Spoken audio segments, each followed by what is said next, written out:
The demonstration ended with an avalanche of a dozen or more apports gushing from the trumpet like water from a tap.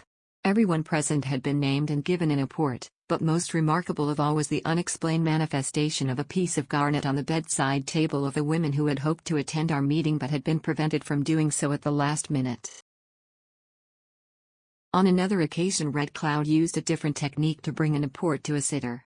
It was the more remarkable in that it took place in broad daylight. In this instance, the sitter was a woman doctor who regularly came from Bournemouth to sit with me. Not only from her own interest in spiritualism but also to represent others who were unable to make the journey. Charles, she and I were at this séance. Red Cloud, controlling me as usual when I was in deep trance, talked to my visitor for some time. Suddenly he said, "Take the medium's hands in yours." She did as she was bid.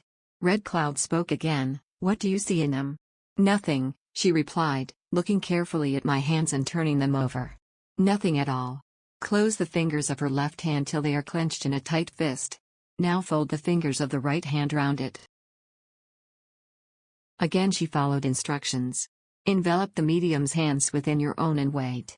She sat clasping my two hands while Charles looked on, wondering what would happen next. Suddenly she said excitedly, "There's something hard in my hand.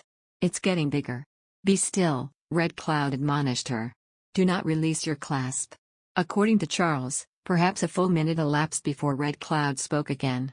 "Unclasp your hands," he said. She did so. There, lying in the palm of her right hand, was a circle of black onyx, the size of a halfpenny. I have welcomed the serious investigator or the intelligent skeptic to my circles. The occasions when they have not gone away with a great deal to ponder have been rare indeed. I recollect one sitting with particular satisfaction as it was held under test conditions principally for the benefit of one man. He was introduced to me as a specialist in mental disorders, but apart from that I knew nothing of him, nor where he came from.